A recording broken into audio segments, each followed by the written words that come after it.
MBTI가 언제부턴가 성격 파악하기 좋은 수단이 돼버렸는데, 물론 저는 MBTI가 한 사람을 정의할 수는 없지만, 한 사람을 이해하는 데 있어서는 도움을 줄 수 있는 거는 분명하다고 생각을 해요.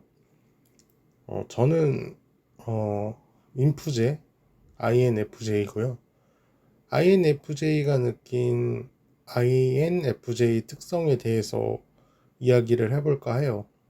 인터넷에 흔히 돌아다니는 그런 인프제의 특징 이런 게 이제 또 돌아다니잖아요. 이제 그런 글을 제가 보고 좀 저랑 비슷하다, 저랑 닮았다 이런 거를 좀 참고를 하고 어떤 면에서 어떻게 생각하는지 그런 거에 대해서 좀 이야기를 해볼까 해요.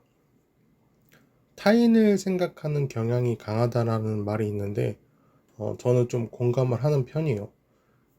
타인의 기분을 좀 바로바로 느끼는 편이고요. 그래서 제가 다른 영상에서도 종종 말하는 게 과공감 증후군이 있다고 이렇게 얘기를 한 적이 있어요. 근데 다른 사람의 이제 사연이나 이런 거에 있어서 공감하고 때론 스트레스를 좀 심하게 받는다고 이렇게 얘기를 한 적이 있는데, 그래서 저는 뉴스를 보는 것도 좀 싫어하거든요. 뭐 임산부가 만약에 교통사고로 죽었다고 기사가 나온 걸 보면은 그 임산부의 남편과 가족 그리고 아기가 태어났으면 어떻게 됐을까 막 그런 게 막 머릿속에 다 그려지는 거예요. 그러니까 이게 마음이 너무 힘들더라고요. 그러니까 타인의 괴로움에 있어서 너무 민감하기 때문에 애초에 저는 안 보려고 해요. 그냥 보면은 마음이 너무 아파요. 그래서 못 보고 내면을 꿰뚫어 보는 재능이 있다는 것도 있는 게 사람의 표정이나 행동에 있어서 너무 예민해 가지고 좀 알고 싶지 않은 그런 걸 자꾸 알게 되는 것 같아요. 그래서 알면서 모르는 척 하기도 하고요.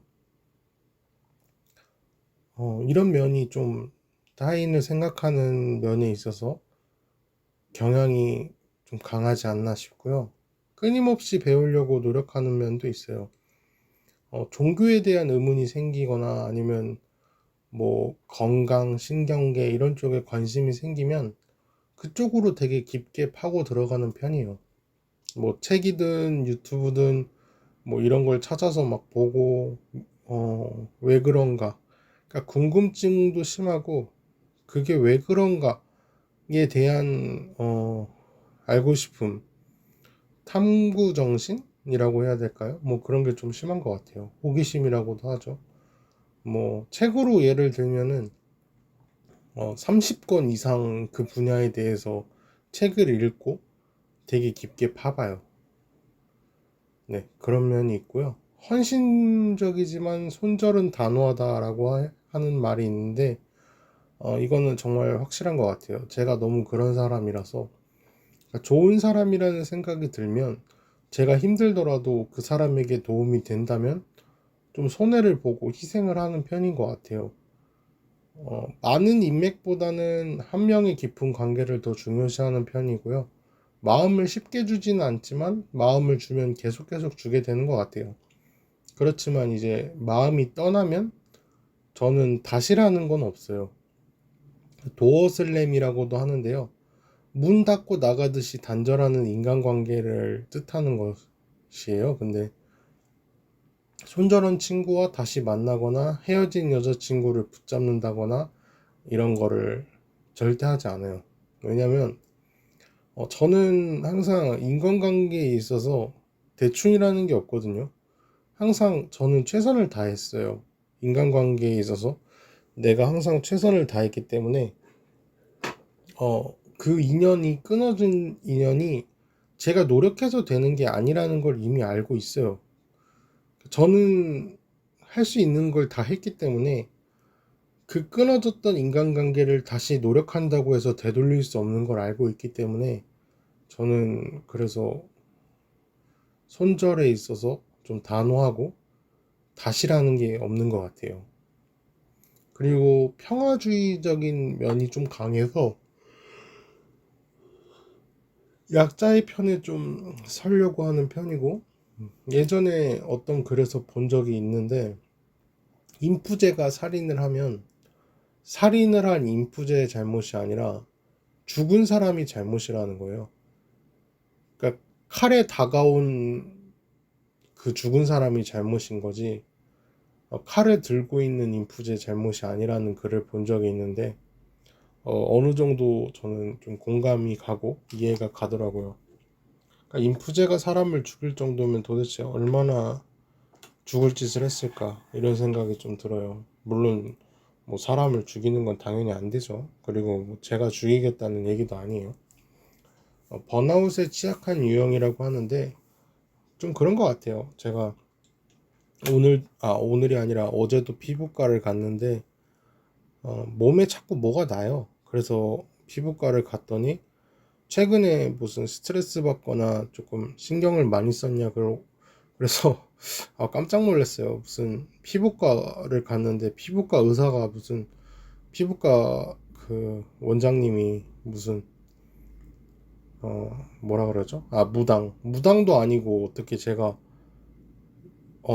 여러분들은 이제 제 영상 보시는 분들은 알겠지만 투잡 잘리고 이제 스트레스를 좀 많이 받았어요. 정말 심하게 많이 받았는데, 물론 바로 취업을 하긴 했지만 서빙으로. 근데 그 며칠이라는 시간 동안에 정말 쉬는 게 아니었어요. 막 너무 마음이 힘들고 스트레스가 너무 심해가지고. 근데 이제 그 스트레스가 저는 몸으로 바로바로 좀 나타나는 편인가 봐요. 얼굴에 이제 여드름도 잘 나고, 그리고 이제 종기 같은 것도 잘 나가지고 어제 피부과를 갔다 왔고요. 그러니까 저는 좀 의미를 중요시하기 때문에, 그러니까 의미 없이 반복적인 거나 과도한 업무량, 불편한 인간관계에 있어서 좀 쉽게 지치는 것 같아요.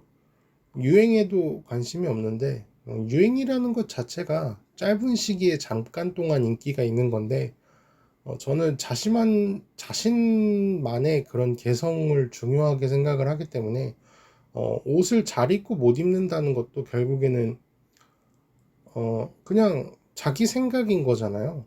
뭐 잘 입고 못 입고가 결국에는 그 한 사람 또는 뭐 여러 사람의 생각이라고 한들, 100명, 1000명, 만명, 10만 명, 또는 뭐 전 세계에 65억 명, 60억 명이 그 사람의 옷을 못 입었다고 해야, 그 정도는 돼야 못 입는 거라고 생각을 해요.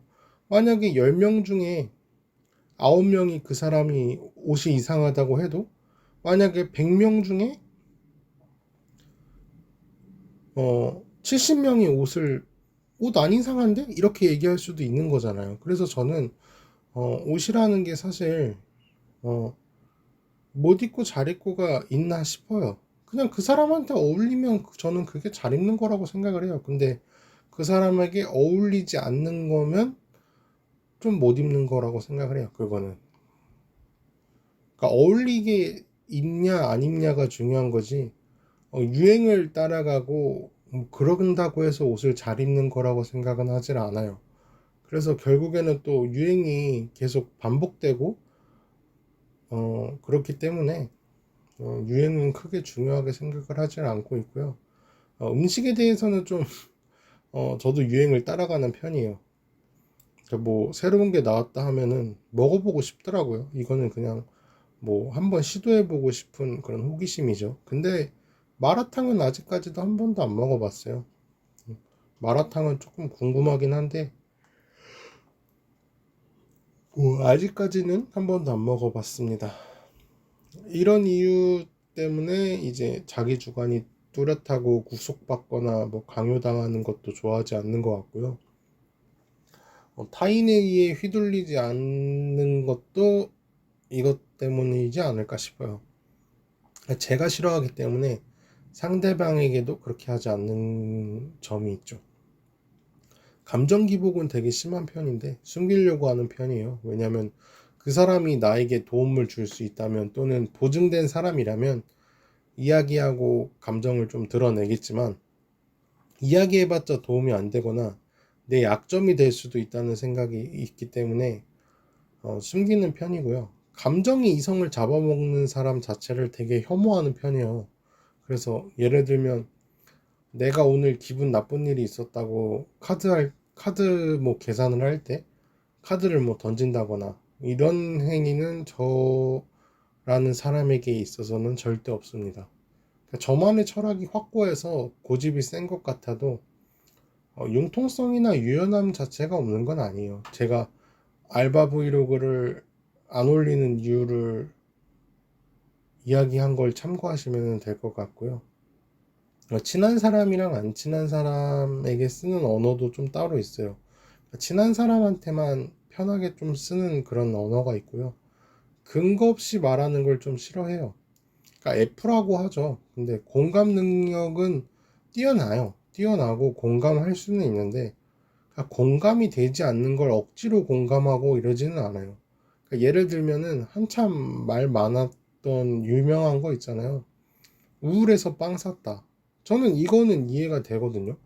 왜냐면은 막 퇴근길에 우울해요. 그럼 막 집에 가고 이렇게 걸어가고 있는데 막 마음도 공허하고 뭔가 막 채우고 싶어요. 근데 마침 맛있는 빵집이 있었던 거예요. 그래서 이제 퇴근길에 들려서 뭐 소보로빵을 하나 사든지 뭐 단팥빵을 하나 샀어요.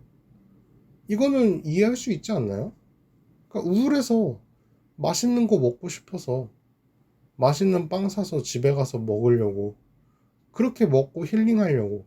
그래서 저는 이거는 이해가 된단 말이에요. 우울해서 빵 샀어.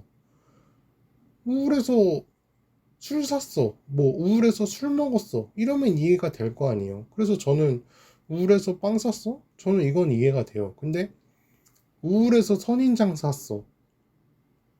살 수도 있죠. 근데 왜 샀는지 그 이유가 납득이 가야 공감을 한다는 거예요. 저는 F기는 하지만 선인장과 우울의 연관성까지는 아직 잘 모르겠거든요. F가 좀 부족할 수도 있어요. 그래서 그럴 수도 있지만 어쨌든 저는 무지성 공감은 하진 않아요. 그래서 저는 좀 이거에 있어서는 잘 모르겠고요. 어, 뭐 짧다면 짧고 길다면 길지만 저는 이제 인프제의 특징에 대한 그런 글을 읽고 저랑 좀 닮은 부분을 제가 이렇게 따로 이야기를 같이 해보면 재밌지 않을까 싶어서 그거에 대해서 이제 이야기를 해봤고요.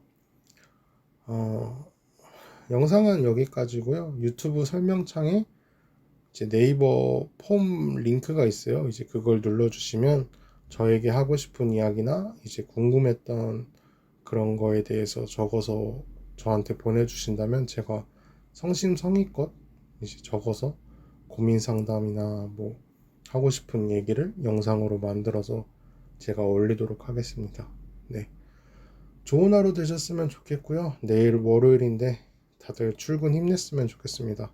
저도 내일 이제 서빙 출근을 해야 되는데 서빙에 대한 이야기도 이제 조만간 풀도록 하겠습니다. 네, 감사합니다.